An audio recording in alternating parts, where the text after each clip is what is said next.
ॐ वक्रतुण्ड महाकाय सूर्यकोटिसमप्रभ निर्विघ्नं कुरु मे देव सर्वकार्येषु सर्वदा। सरस्वती नमस्तुभ्यं वरदे कामरूपिणी विद्यारम्भं करिष्यामि सिद्धिर्भवतु मे सदा। साक्षात् कृतं दयानन्दं परमार्थस्वरूपिणं तत्त्वज्ञानप्रशास्तारं प्रणतोऽस्मि परं पदम्। वागर्थाविव सम्पृक्तौ वागर्थप्रतिपत्तये जगतः पितरौ वन्दे पार्वती परमेश्वरौ। येनाक्षरसमाम्नायम् अधिगम्य महेश्वरात् कृत्स्नं व्याकरणं प्रोक्तं तस्मै पाणिनये नमः। वाक्यकारं वररुचिं भाष्यकारं पतञ्जलिं पाणिनिं सूत्रकारं च प्रणतोऽस्मि मुनित्रयम्। ॐ सहना भवतु सहनौ भुनक्तु सह वीर्यं करवावहै तेजस्विनावधीतमस्तु मा विद्विषावहै। ॐ शान्तिः शान्तिः शान्तिः।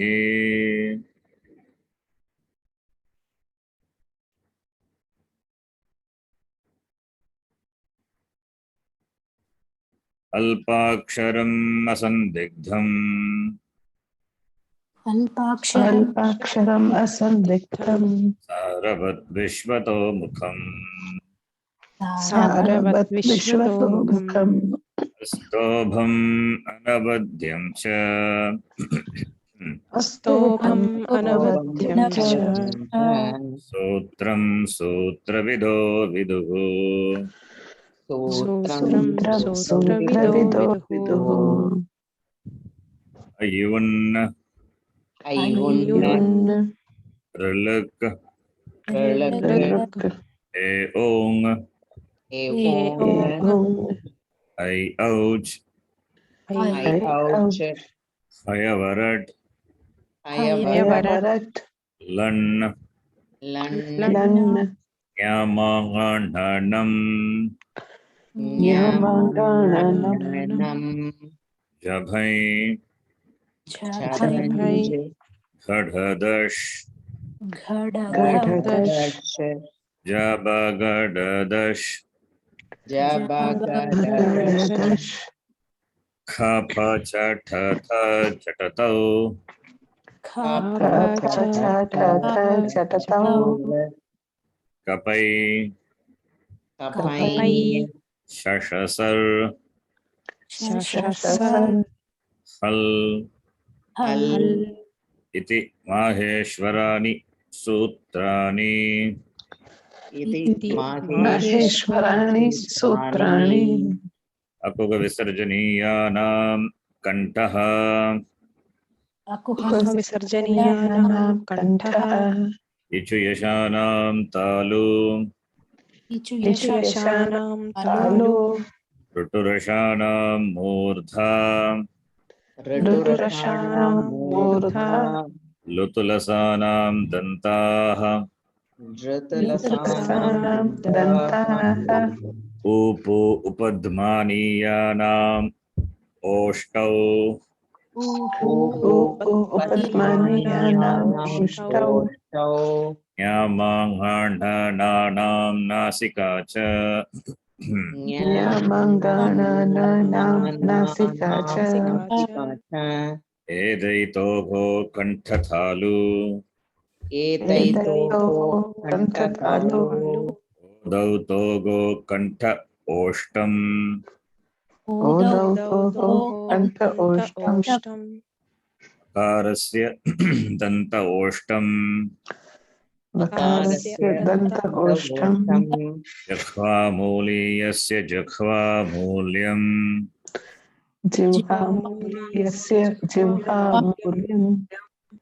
Nasika anuswarasya. Nasika anuswarasya. Ramo rajamanis sada vijayate. Ramam ramesham bhaje. Ramo rajamani sada vijayate. Ramam ramesham bhaje. Ramena bhikata nishachar chamuh. Ramaya tasmai namaha. Ramena bhihata nishachara chamoho. Ramaya tasmai namaha. Ramannasti parayanam parataram. Ramasya dasosmyaham. Ramannasti parayanam parataram. Ramasya dasosmyaham. Rame chittalaya sada bhavatu me. O Rama mamuddhara. Rame chittalaya sada bhavatu me. O Rama mamuddhara.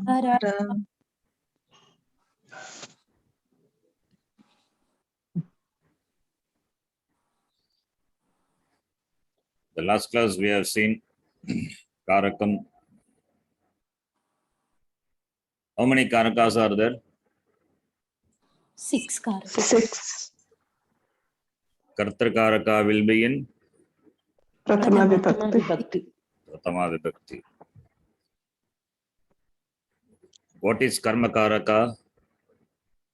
The object of action. Object or destination.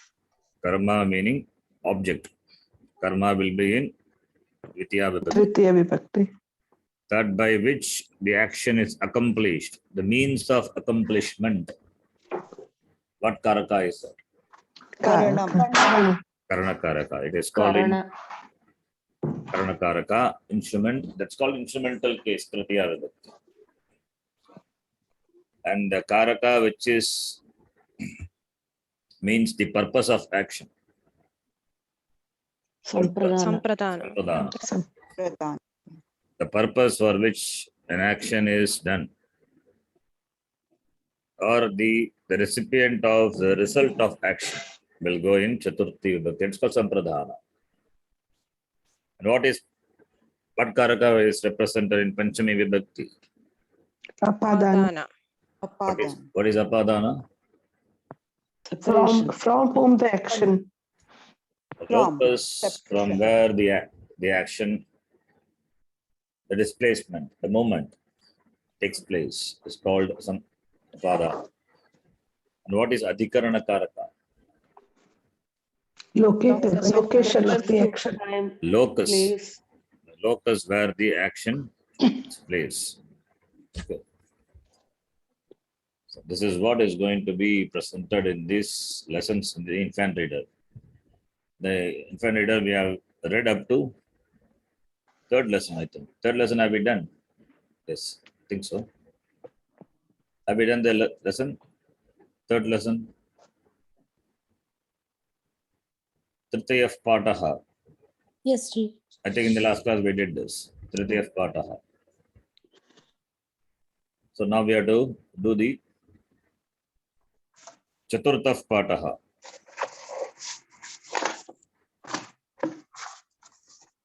Have we done Chaturtha Pataha also? Yes, Ji. This I is think also this is written. also done. Done. Yes. Now we have to do the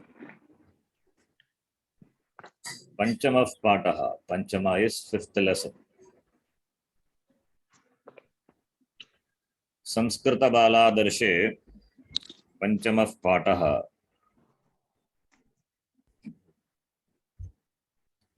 Please note what lessons we have done. Okay. And we are doing some referring some books also. Rashtriya Sanskrit Samsthan exercise also we will do. That also you can note from where we have to start. We can do. So this is the up to 4th lesson we have done. So 5th lesson we will do today.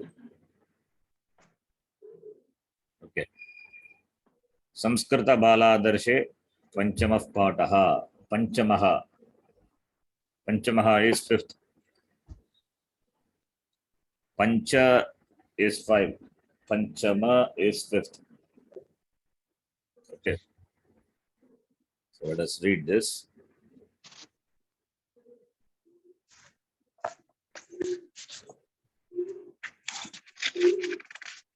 Yes, Tanujaji, can you read? Yeah. Yes, Guruji.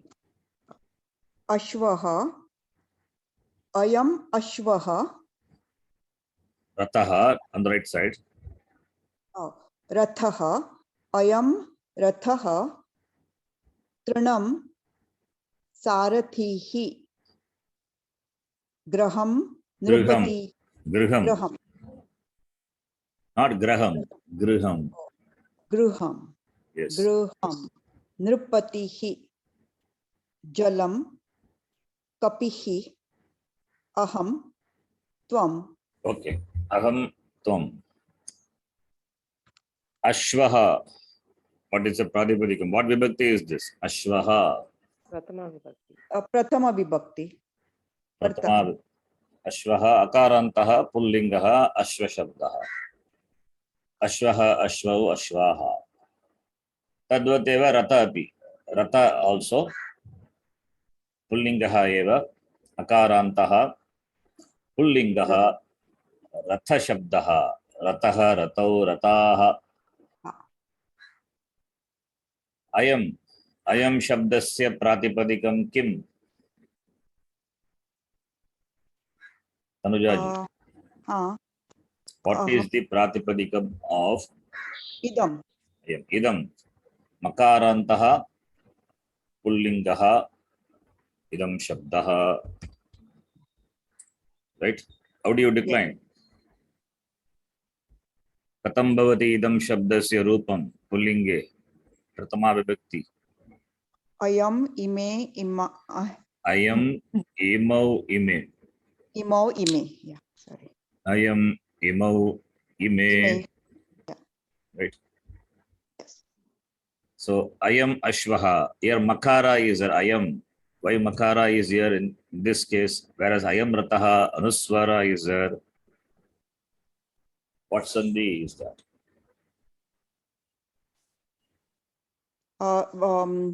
Anybody can say, okay. Padantamakara followed by ach here, and here Uh-uh. Padantamakara followed by hal. Padanta makara followed by hal will become anuswara. So sandhi rule we have. Remember sandhi. Sandhi exercise also we will do. Next class maybe we can take Gita and we'll continue that. Gita also. Every alternate class yes, I said we will do it. But anyway, next week we can do sandhi, can recall. And some more sandhi rules are there. We have to see. Okay. Padanta makara. I keep repeating so that you don't forget. Padanta makara when followed by, the condition is makara should be at the end of the padam. Important. That is the condition. When followed by hal, it will become anuswara. Anuswara. That's why ayam rataha. Trinam.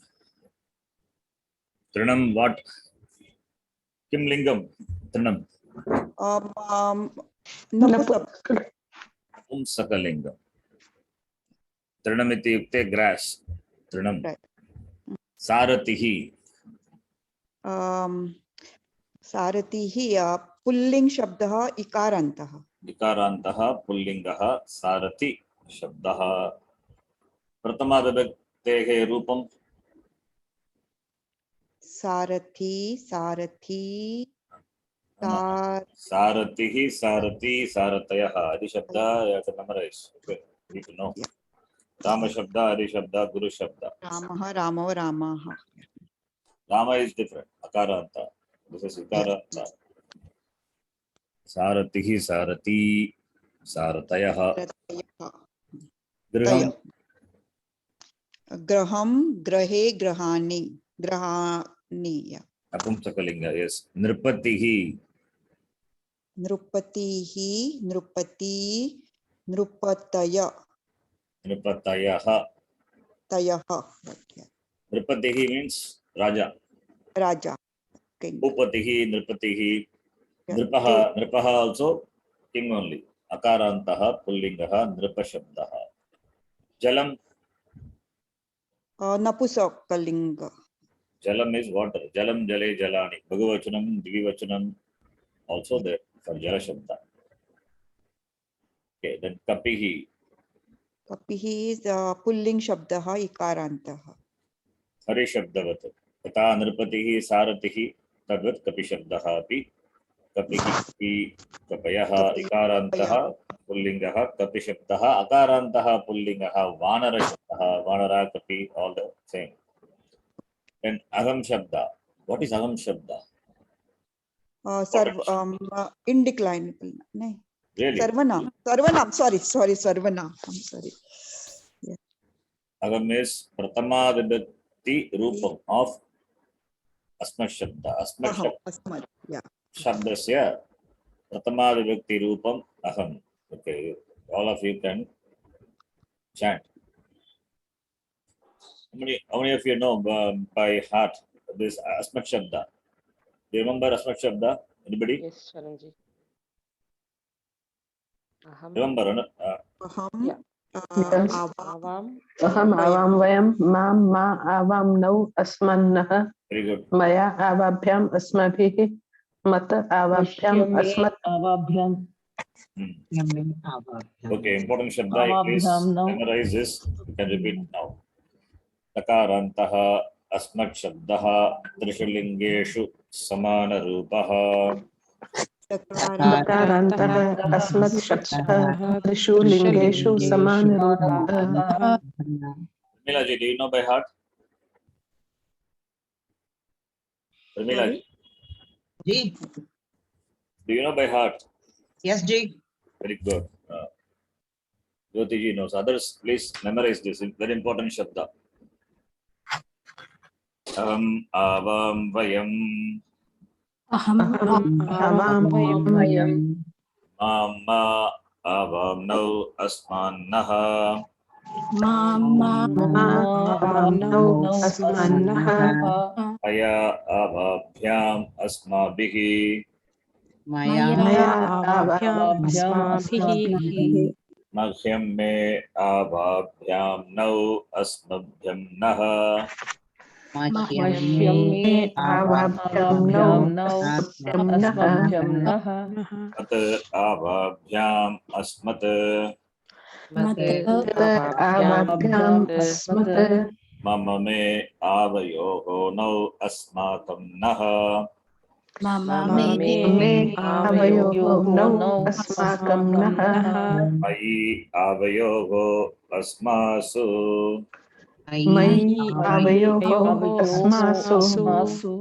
तकारान्तः युष्मद् शब्दः त्रिषु लिङ्गेषु समानरूपः दकारान्तः युष्मद् शब्दः त्रिषु लिङ्गेषु समानरूपः त्वं युवां यूयं त्वं युवां यूयं त्वां त्वा युवां वां युष्मान् वः अहं वां वां युष्मान् वः त्वया युवाभ्यां युष्माभिः मया युवाभ्यां युष्माभिः तुभ्यं ते युवाभ्यां वां युष्मभ्यं वः तुभ्यं ते वां युष्मभ्यं वः त्वत् युवाभ्यां युष्मत् वत् युवाभ्यां युष्मत्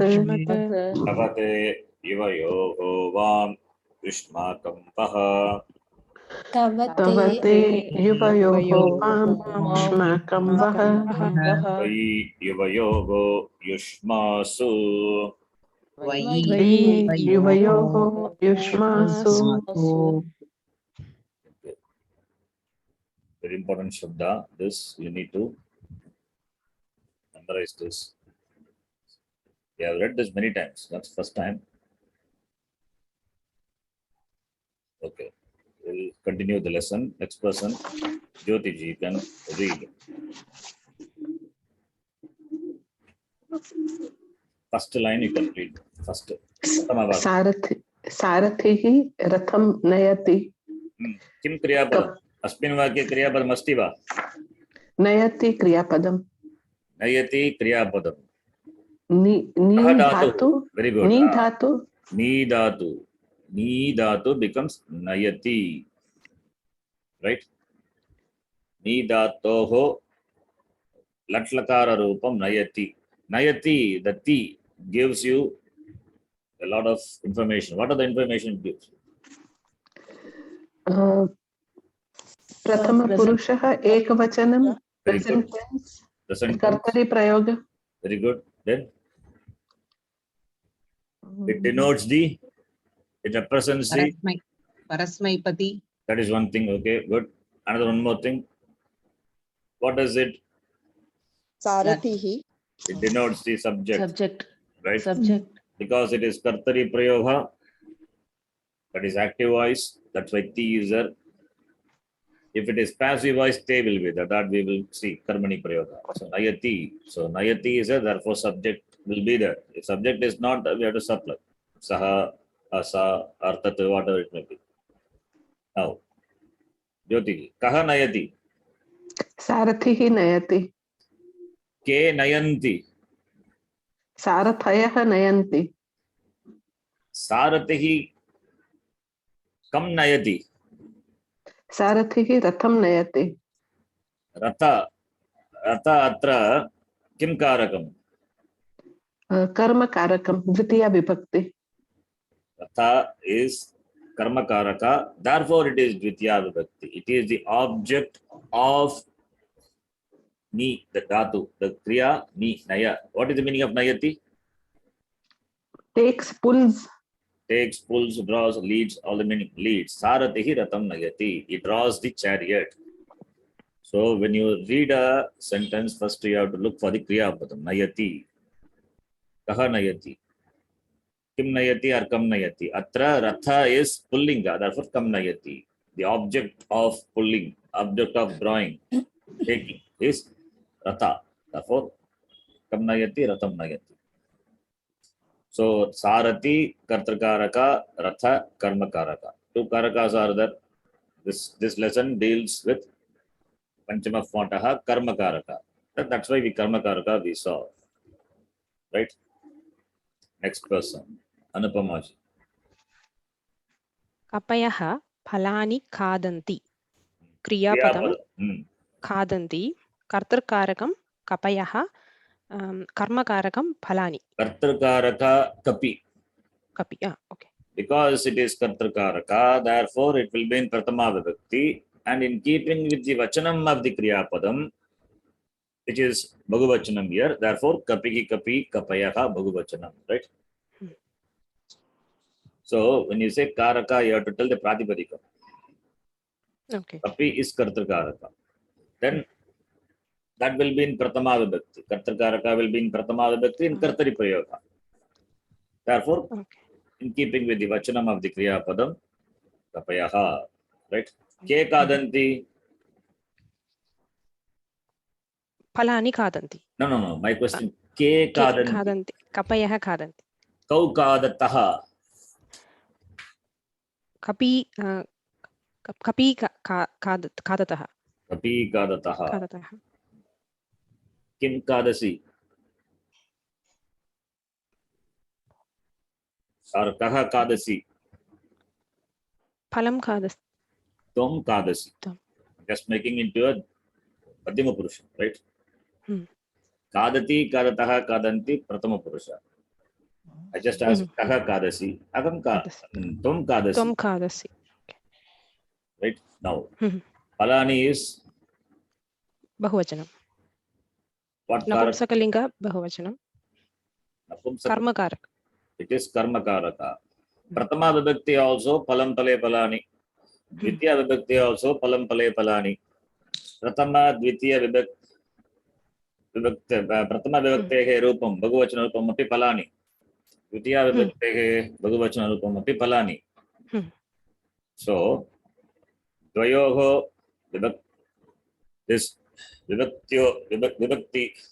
विभक्त्योः समानरूपम् अस्ति फलानि फलानि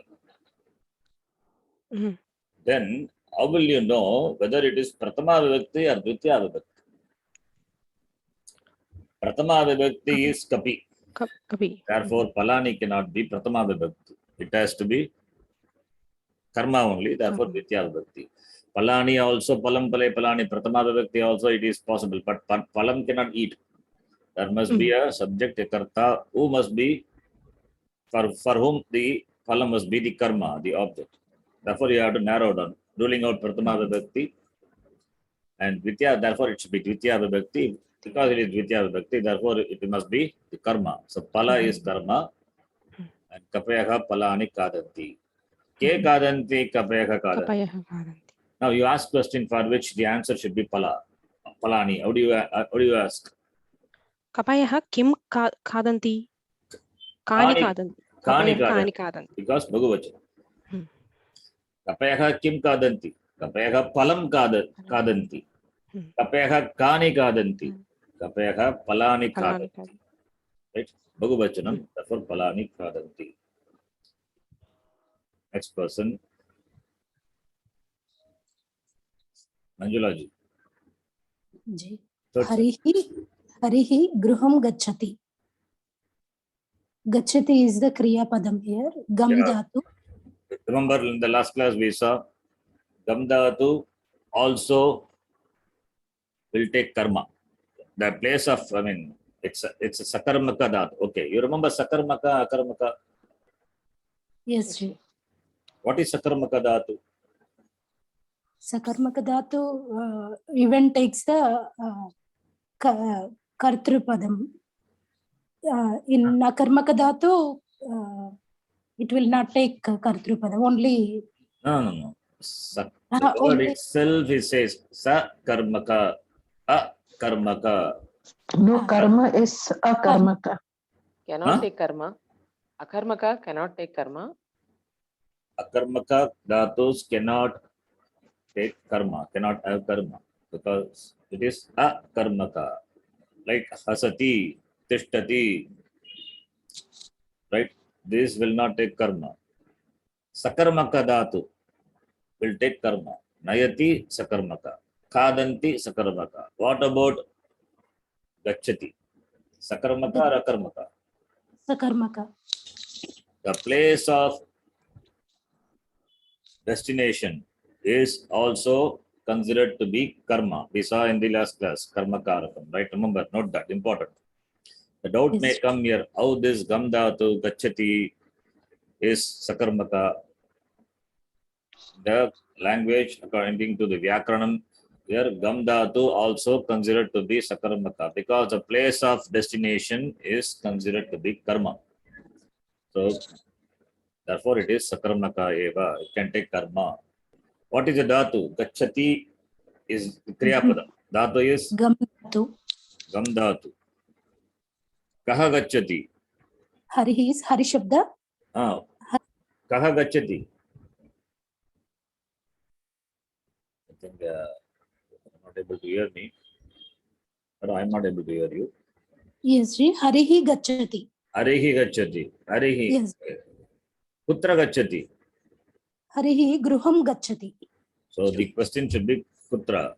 Answer is griha. Griha is what karaka? Karma karaka. Karma karaka. Karma karakatvat. Dvitiya vibhaktihi bhavati. Dvitiya vibhakti. Harihi griham gachati. Next one. Ashvaha. Anuradha ji. Yes. Ashvaha trinam charanti. So here it is Chardhatu. Sakarmaka, akarmaka. This is akarmaka. Chardhatu also sakarmaka only. Okay. Trinam charanti. What is char? Char means grace. One meaning is move. Roaming. Other meaning also is that grazing. The object of grazing is trina, meaning grass. So it is sakarmaka eva. Right? Yes. Therefore, it can take karma. Ke charanti. Ashvaha charanti. Ashva is the karta. Charanti Bhagavachan, therefore Ashvaha. Kim charanti? Ashvaha. Ashvaha trinam charanti. Trinam. Ekavachanam he has given. Trinam or Trinani, you can say. So, Ke charanti, Ashvaha charanti. Then, Kim charanti, Trinam charanti. Ashvaha kim kurvanti? Ashvaha charanti. Ashvaha charanti. Ashvaha kim or kim charanti? Ashvaha trinam charanti. Here in this sentence, from the first line onwards, you can see Nayati is a, you can replace Nayati by Karoti also. In that case, what will happen? Saratihi Nayanam Karoti. Kapayaha Palani. But when you say Nayanam Karoti, Ratha will become Shashti Vibhakti. Okay, just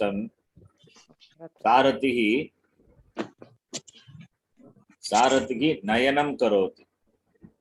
Kasya Nayanam Karoti. Can you all hear me? In my voice is clear? Rathasya Yes, nayanam Guruji. karoti. Rathasya. Ratasya nayanam. Ratasya Nayanam. I'm just modifying the first Vakya. Saratihi Ratasya Nayanam Karoti. Kapayaha Palani Khadanti, sir. Kapayaha Khadanam Kurvanti. Then Palani You will can say become. bhakshanam karanti. Huh? Bhakshanam karanti. Bhojanam. Bhakshanam Kurvanti. Kurvanti. Kurvanti. You can say Kapayaha Palanam Khadanam Kurvanti. I use the same. Palanam, that becomes Shashti Bhakti. Yeah. Arihi Griham Gacchati. Arihi Grihasya Gamanam Karoti. So Gacchati is equal to Gamanam Karoti. Nayati is equal to Nayanam Karoti. Khadanti is equal to Khadanam Kurvanti. Ashvaha Trinam Charanti. Ashvaha Trinasya Trinasya Charanam charanam karoti. Kurvanti. Kurvanti. There in this Vakyam, just I'm taking this Ashvaha Trinam Charanti as an example. You see, Ashvaha Trinasya Charanam Kurvanti. Now, Ashvaha Kartakaraka. Charanti Kurvanti Kriyapadam. And karma is Ashvaha Trinasya Charanam Kurvanti. In that Vakyam, which is karma? Charanam. Charanam. Charanam. Charanam is karma. And charanam of what? Trinasya. Trinam. Of what? Grazing Trina. of what? Trina, right? Trinasya. Is Trina connected to the action directly? No. No. No. That is why in Shashti Vibhakti. Yeah. Saratihi Ratasya Nayanam Karoti. Ratasya Shashti Vibhakti. Nayanam is Dvitiya Vibhakti. It is karma. So Nayanam Karoti. Kasya Nayanam? Ratasya Nayanam. Similarly, Kapayaha Palani Kadanti. Palanam Kadanam Kurvanti. Kesham Kadanam Palanam Kadanam. Arihi Griham Gacchati. Arihi Grigasya Gamanam Gacchati. Kasya Gamanam Grigasya Gamanam. Ashvaha Trinasya Charanam Kurvanti. Kasya Charanam Trinasya Charanam. So it is connected to the karma. In all these examples, I modified the Kriya Padam using the Krudhatu for all the Kriya Padam. I modified and made the karma into a Shashti Vibhakti. There it is connected to the very karma. Nayati become Nayanam Karoti. Therefore, Ratha is connected to Nayanam. Therefore, Ratasya. Just to make you see that how we can change the karma, how we can change the Kriya Padam and also the karma here into Shashti Vibhakti and something else becomes karma. Now, Nayanam I said, he said it is karma, Dvitiya Vibhakti. What is the Pradipadikam? nayanam, kadanam, gamanam, charanam. What is the pradipadikam? Nayan. Nayana. Nayana. Simple. Palashabdavat. Akarantaha. You can say it is napumsakalingaha, like Palashabda, you can decline Nayanam, Nayane, Nayanani. You see how the dhatu is converted into a pradipadikam and decline like Palashabda, napumsakalinga shabda. Nayanam, Nayane, Nayanani, Nayanam, Nayane, Nayanani, Nayanena, Nayanabhyam, Nayanaihi, possible, right?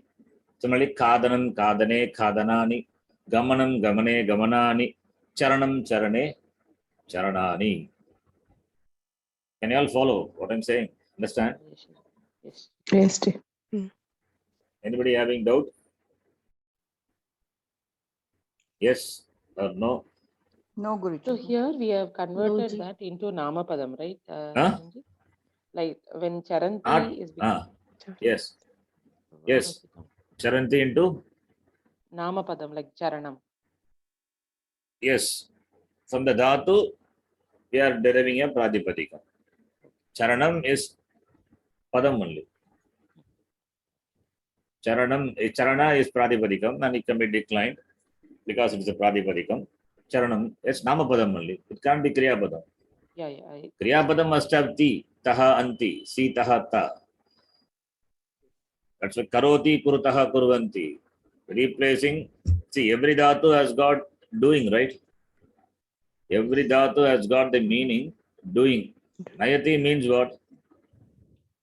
Doing the Leading, leading. drawing. That also has got doing the action of nayanam. Kadanam. Kadanam is eating. In eating also kriya is there. Kru dhatu is there. Doing is there, right? Yes. Therefore, you can say kadanam kurvanti, right? Okay, next sentence. Tanujaji. Third line. Prathama vakya. Ashwa, No. Balau, Yes. Balam, Anayataha. Kriyapadam. Asmin vakye kriyapadam asti va? Yes or no? Anayataha, Titaha, Anti, right? Anayataha, yes. What is the meaning of anayataha? Anayata, bringing. Anayata. Opposite of nayati. Nayati, anayati. Nayati takes. Anayati brings. Right? Yes. Okay. Yeah. Now, anayataha. Yes, tell me. Anayataha, Balau, Anayataha, what purusha, what vachana? Dvivachanam, Dvivachanam, third person, actually. Prathama purusha. Yes, third person. Prathama Purusha, yeah. You have to get familiar saying Prathama purusha dvivachanam without any hesitation, without any this. You have to be able to say, practice. Prathama purusha dvivachanam. What will be the Prathama purusha ekavachanam form? Anayati, Anayati. You decline all the forms. Tit, Anayati, Anayataha, Anayanti. Continue. Then Madhyama purusha. Oh, si, Anayasi, Anayathaha, Anayatha, Anayami, Anayavaha, Anayamaha. Yes. Now anayataha Prathama purusha dvivachanam. Therefore, ask question and so that you will get the answer. Kau Anayataha, Kau Balau Anayataha. Yes. Kim Anayataha, Jalam Anayataha, Yes. Karma. Karma. Jala is karma, bala is karta. Balaha kim anayanti. Balaha, Jalam Anayanti. Anayanti. Tvam kim anayasi. Tvam. Answer. Avam. Why avam? Tvam only. Oh, Tvam. Oh, sorry. Tvam. Yuvam. युवां जलम् आनयतः. Why Yuvam? I'm asking Tvam Kim Anayasi. You just answer. My question is Oh, what do you bring only I'm asking. Then oh, you are त्वं saying you जलम् too. आनयत. Hmm? त्वं जलम् Hmm. आनयसि. Asking direct question. Tvam Kim Anayasi. You say Aham Jalam Anayami. Right? Yeah. I bring water. When I ask, I will say you. When you answer, you have to say I. Okay. Okay. Next sentence. Jyotiji. Yes, Guruji. Nrupatayah Ashwan Arohanti. Arohanti, Prathama Purusha Bahuvachanam. What does it mean? A plus Ruh Dhatu. They climb onto they ride horses. Yes. Arohanti is climbing. It could be literally climbing the staircase, also climbing. Climbing the horse, also climbing. Climbing the tree, Arohanti. Right? Okay. So, Nrupatayah, Pratipadikam, Nrupati, Prathama Purusham, Bahuvachanam. Ashwan, Ashwa Shabda. Ashwan is Bahuvachanam, Dvitiya Vibhakti. Ke Arohanti. Nrupatayah Arohanti. Nrupati Pratipadikam. Nrupati Nrupatayah is Pratama Vibhakti Bhagavachanam. Okay. Bahuvachanam. Anyway, it is Pratama Purusha only because Arohanti, Anti is there. That tells you Pratama Purusha. K or Khan. Okay, what is the question you will have to ask to get the answer? Ashwan. How do you ask? Khan Arohanti. Yes. Khan Arohanti. Shahrukh Khan Arohanti. Okay. Patayaha Ashwan Arohanti. Right. Why it is Khan? Kaka Kauke. Kim Kam Kaukan. Khan. Nrupatayaha Kam Arohanti. Nrupatayaha Kau Arohanti. Nrupatayaha Khan Arohanti. So Ashwan Bhagavachanam. So Khan.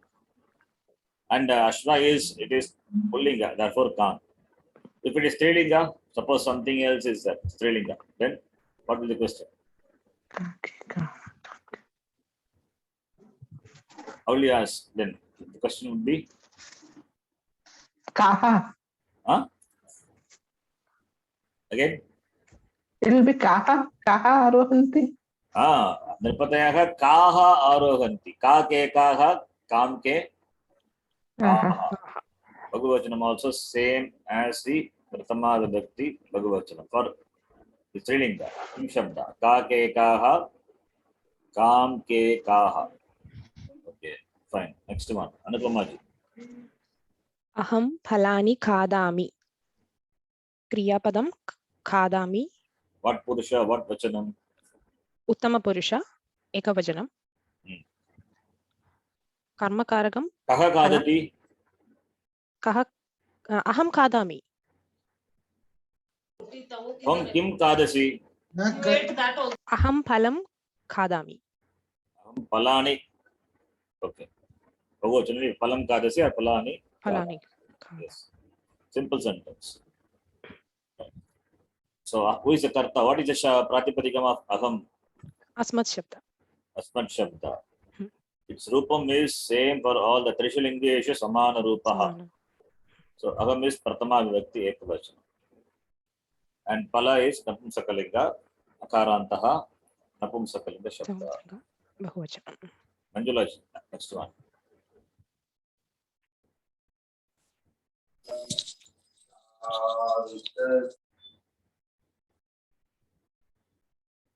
Next person, Manjula ji. Yes, Ji, 1 second. Tvam vruksham arohasi. Which is Arohasi is Arohasi is Madhyama Purusha. Purusha Ekavachanam. Ekavachanam. Arohasi, arohataha, arohati. Arohata. Arohata. Yes, Ji. Kaha Arohati. Kaha arohati. Saha arohati. No, Tvam Arohasi. You. But context is you. You are right. So you can say Saha Arohati. Yeah. Tvam Arohasi. Tvam Kim. Then you have to ask question. Look at the answer, Vriksha. How do you ask? त्वं किम् आरोहसि? Tvam kam arohasi. Because vriksha is okay okay ji Shrilinga. Tvam kam arohasi. द्वितीय पुरुष Arohasi. Vriksha is pullinga. Akarantah pullinga shabdaha. Vriksha vrikshava vriksha vrikshaha vriksha. Tvam vriksham arohasi. Right? Yeah. Simple sentence. So this lesson deals with Karmakaraka. Karmakaraka will be in Dvitiya Vibhakti. Karta in Prathama Vibhakti, which we know very well. Next person, Anuradha. Prashnaha. Prashnaha, what linga? By seeing this, you can say. Pullinga. Pullinga. Prashnaha, prashno, prashnaha. Prashna meaning question. Answer, the word for the answer is in Sanskritam. What is the word? Uttaram. Uttara. Uttara, what linga? Strilinga. No. No, no. Uttaram, uttare, uttarami. नपुंसकलिंग Napumsakalinga. Okay, anybody can answer this. I'll read the question. Saratahi kim karoti? Ratham anayati. Saratham. Anayati. You see, kim karoti? Ratham. सारथ्यम Saratahi ratham nayati. Saratahi karoti. Saratahi karoti. Saratahi kim karoti? Saratahi. What is the answer? नयति Nayanam नयनं karoti. करोति नयनं करोति Saratahi nayati. That is the answer. Okay. Saratahi kim karoti? Saratahi nayati. Saratahi kam nayati? Sarathi ratham nayati. Ratham nayati. So kim karoti means what does he do? Kim karoti. Saratahi nayati. Object is not asked. What action he does? That is what is asked in the question. Saratahi kim karoti. Saratahi nayati. That is the answer. Then if you ask Saratahi kam nayati, ratham nayati, you can say. Kapeha kani kadanti. कपयः Falani फलानि khadanti. फलानि खादन्ति. Falani kadanti. Ke kadanti kapeha kani falani. Kaha graham gacchati. हरिः सः गृहं गच्छति Kaha gacchati. Harihi gacchati. Kutra gacchati. गृहं Graham गच्छति gacchati. गृहम्. Agam kam arohami. You see, Aham come here. vriksham arohami. वृक्षम् आरोह Come is अहं Dvitiya Vibhakti. Therefore, it is asking karma. What is the karma you have to say? Agam vriksham arohami. आरोहामि. Okay, come, okay, come. Vriksha is Linga. By this come, you can infer the object is what Linga? पुल्लिङ्ग Pullinga. पुल्लिङ्ग. If it is Strilinga, what will be? काम Kam. Okay. If it is Napumsakalinga, किं कम किं किं huh? किं किं Kim. Kim kekani, kim kekani. किं Now you see the first question. Saratihi kim karoti. Kim karoti. Here kim is there. What kim is that? Napunsakalinga. If it is Napumsakalinga, what? Okay, if Napumsakalinga, what vibhakti? It could be either, but here it has to be Dvitiya because Sarathi is already there. There's no connection with the Sarathi, right? Why you say like that? Because Karta is already there. Karta is there. The question is not about Karta. So what is Kim? What is the expectancy of the word Kim? What Karaka is that? Kim. Compare with the fourth question. Agam kam arohami. Saratihi kim karoti. Karma. In agam kam is as the expectancy that answer should be karma. Now kim, what is the expectancy of kim? You said kim is Napumsakalinga. It has nothing to do with karta. Karta is there, fine. Saratihi karoti. Now kim is what then? What is the expectancy of kim? for Huh? नयति What's that? for The action is asked. for नयति Action is asked. Don't think it is kim is. It is Napumsakalinga. It is not Napumsakalinga. Then what it is? Kim is avyayam. Please note, there is a word kim which is not declinable. Avyayam. Just action is being asked. Not what is the object of action. That is why I said Saratihi kim karoti. Saratihi nayati, I said. Sarathi, if it is object of action, there it is Ratha. Ratha, how can it be kim? Ratha is Pullinga. Kim is Napumsakalinga. If you want to know the object of action, then the question should be Saratihi kam nayati. You have to ask. You have to specify the action nayati, and you have to say kam nayati. Object also you have to specify that in keeping with the linga. Come. The question should be come. Understand? Yes. All of you. You understand? Follow my. Yes. Yes, Guru. Therefore, Kim is what here? Avyaya. Abhyaya. It is Avyaya. Dharma kshetre kurukshetre samaveta yuyutsavaha mamakav pandavas chaiva. Then what? Kim Kim akurvata Sanjaya. Kim akurvata he Sanjaya. Kim akurvata. What is Kim there? Avyaya. Avyaya. Mamakaha, my people. Pandavaha. Dharmakshetre, Kurukshetre, Samavetaha, Yutsavaha, Mamakaha, Pandavaha, Kim Akurvata. What were they doing? What were they doing? There Kim is there. The same thing, Kim Karoti, there Kim is Abhyaya. What were they doing? They have just want to know what we're doing. The Kshetra, they have come. Yuddha has not started. What were they doing? Right? So there Kim is Avyayam. Kim Akurvata. In some book by mistake, I think they have given Kim is object. If it is object means there should be some, you will not ask what they are doing. What are they, what do you call, if any particular action is there, eating or walking, I mean something, then you have to ask the object can be there. Yeah, there is no object. What were they doing? They are standing, they are discussing. The action is being asked, not the object of action in the shloka itself. Okay. Next one. Ashvaha kim charanti. Trinam Trinam charanti. charanti. Trinam charanti. Ashvaha kim is there. Kim is, what is kim here? Here it is karma. Napumsakalinga. It is kim kekani. Kim kekani. The question as the Is expectancy of the Karma. karma as the answer. So you have to tell. The karma it has to be Napumsakalinga because Kim is Napumsakalinga. So here Kim is not Avyaya, Ashva, because Charanti, a specific action is mentioned. Therefore, Kim Charanti, the object is should be the answer. Pranam Charanti. Compare with Saratihi Kim Karoti, you will understand the difference between the two Kims. Balo Kim Anayataha. Balo jalam anayataha. Here Kim is what? Kim Karma. is karma. Karma. Makara is because followed by Hach. And Kim Charanti, it is Anuswara followed by Hal. All these things you can note. Ke Kan Arohanti. Rupatayaha Rupataha Ashvanarohanti. Ashvan Ashvanarohanti. Arohanti. Ke Ashvaha. As a Nipatayaha. Kan Ashvan. Ashwan. Karma is there in keeping with the linga of the karma, Kan, and Vachanam also. Kan is there. Therefore, that is how the question should be. That is why I asked Saratihi Kam Nayati, I asked. Okay. Kam Kim Kadasi.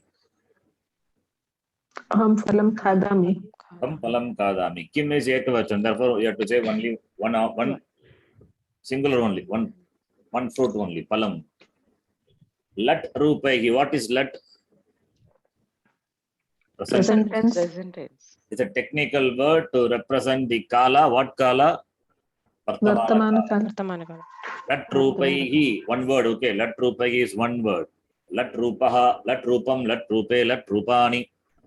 Lat Rupam, Lat Rupe, Lat Rupani.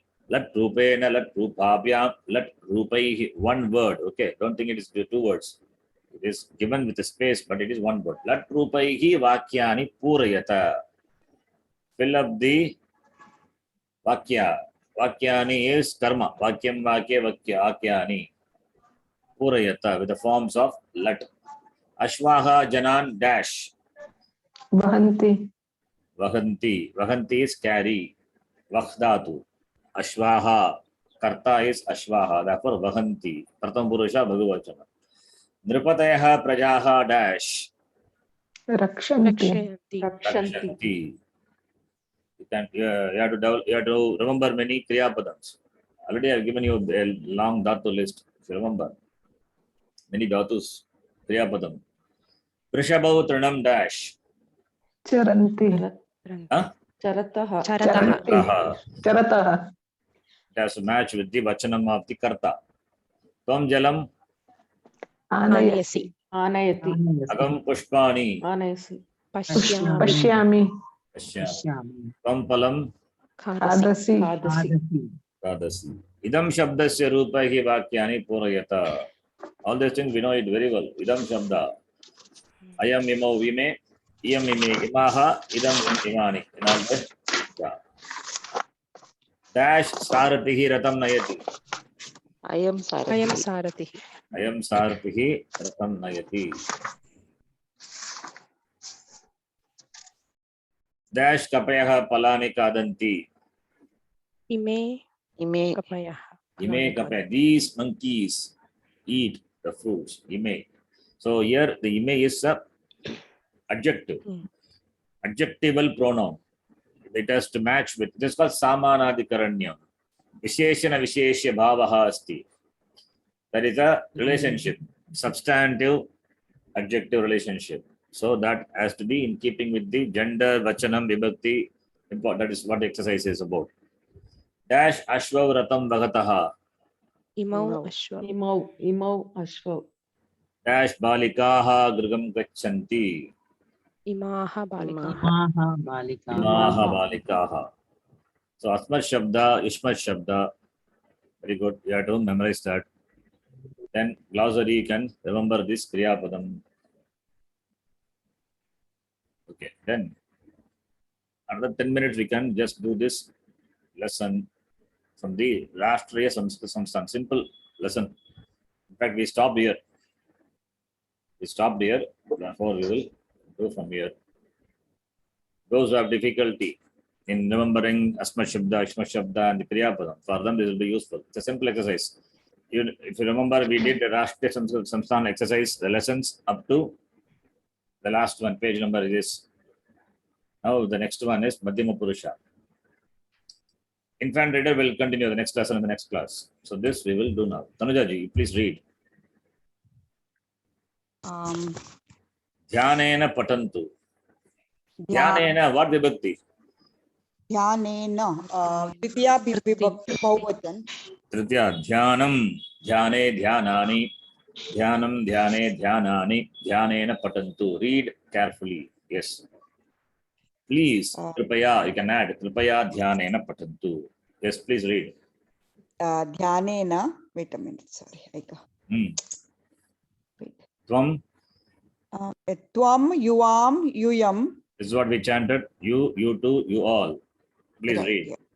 Tvam chatraha yuam chatrau yuyam chatraha. That is the Kriya Padam. Kriyapad is yuyam, na? Yuyam Really? yuam. Kriya Padam is yuyam, huh? Kriya Padam is verb, okay? Oh, sorry, Kriyapad. I'm sorry, Sarvanam. I'm sorry. Chatraha. Oh, I have to supply. Yuyam chatraha asti. Asti. No. Yuyam chatraha chalanti. Why are you saying chalanti and all? Where is the chalanti? What is the action they are doing? They are not doing any action. Oh, Asi. See. oh, okay. Tvam Tvam chatraha. chatraha asi. Asi. Yuvam chatrau. Stha. Taha. Yuyam Yuyam chatraha. Stha. Stha. There is no specific action. It is asti staha santi, asi staha sta, asmi swaha smaha. You have to remember, we are going to see after that lang lakara and all. So you have to remember all this. It's important. It's simple forms. Yeah. It's what we learned in the beginning. Yes. Okay. You Yeah, can I got all it. repeat. Asti staha santi, Asti Stha Santi. asi staha sta, Asi Stha Stha. asmi swaha smaha. Asmi Swaha Smaha. This is the Kriya Padam. This is what you have to supply here. Asti staha santi. Okay, त्वं छात्रः असि, युवां छात्रौ स्तः, यूयं छात्राः स्तः. You can read, continue. युवां बालकौ त्वं बालकः असि. बालकः असि. Oh, युवां बालकौ बालकौ स्तः. Sorry, I have to study on this actually.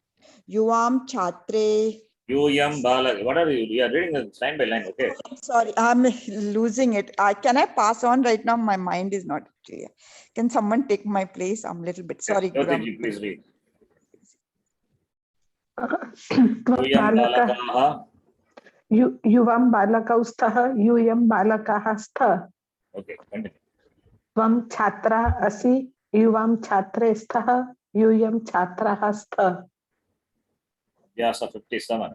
Please continue. रिक्तस्थानानि पूरयन्तु What is Riktasthanani? blank spaces. What vibhakti is that?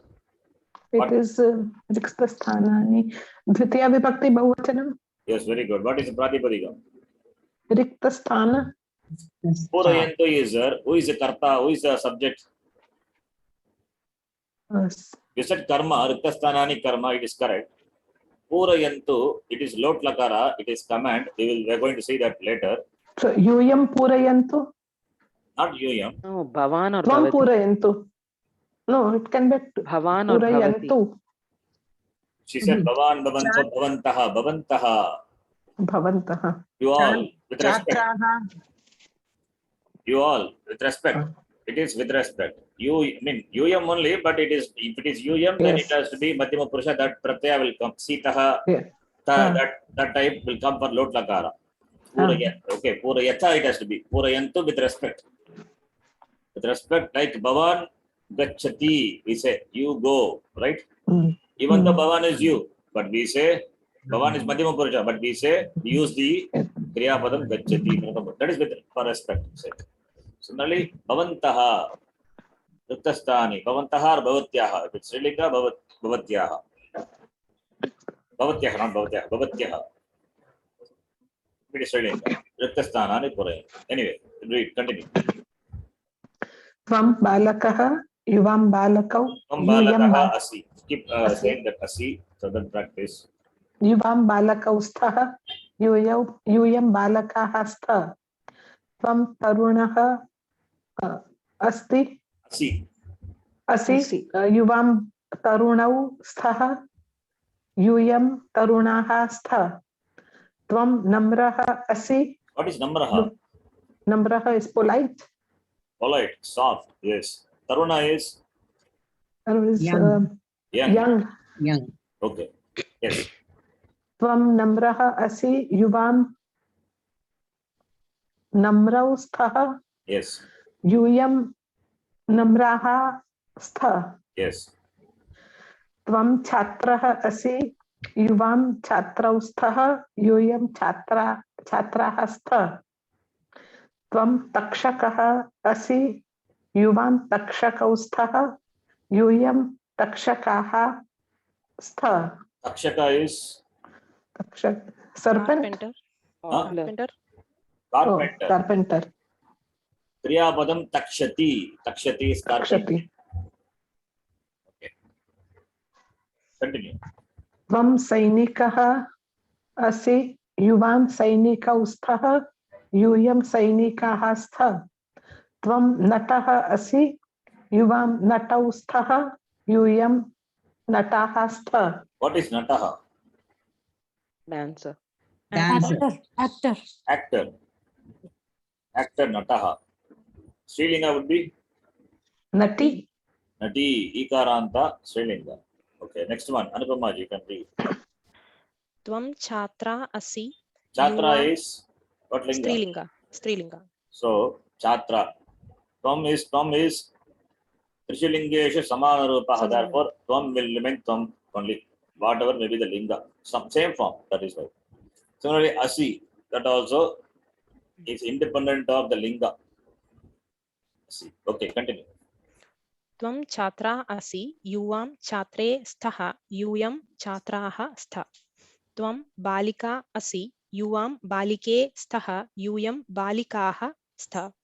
त्वं गायिका असि युवां गायिके स्तः यूयं गायिकाः स्त त्वं महिला असि युवां महिले स्तः यूयं महिलाः स्त त्वं श्रेष्ठा असि युवां श्रेष्ठे स्तः यूयं श्रेष्ठाः स्त What is Sreshta?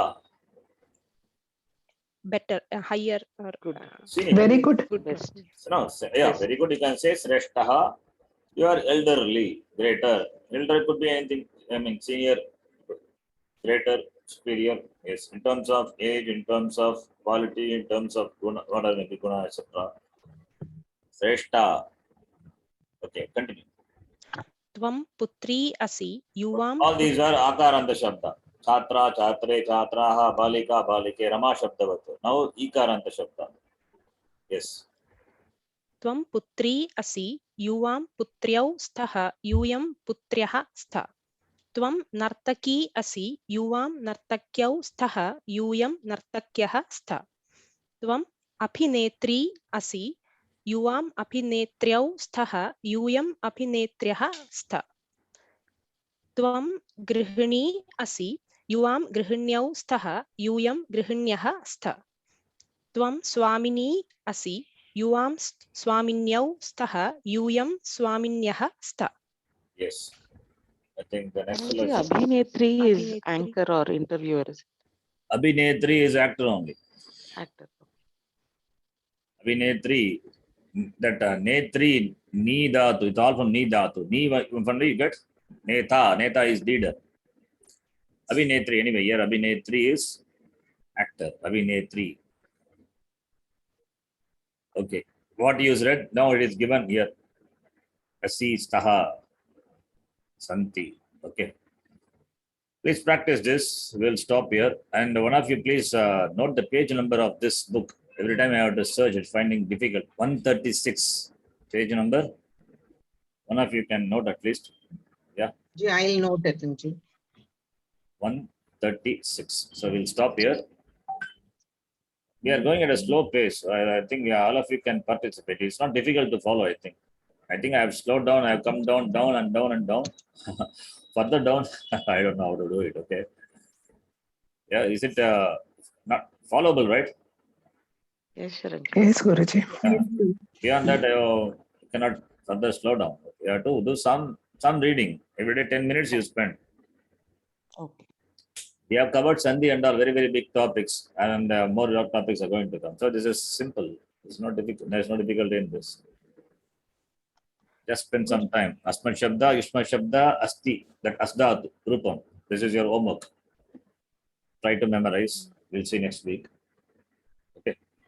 Om Purnamadah Purnamidham Purnat Purnamudachyate Purnasya Purnamadaya Purnamevavashishyate Om Shanti Shanti Shantihi Harihi Om Sri Gurubhyo Namaha Harihi Om. ಧನ್ಯವಾದ ಧನ್ಯವಾದ ಗುರುಜಿ. ಧನ್ಯವಾದ ಗುರುಜಿ. ಧನ್ಯವಾದ ಗುರುಜಿ. Dhanyawadaha. ಧನ್ಯವಾದ ಗುರುಜಿ.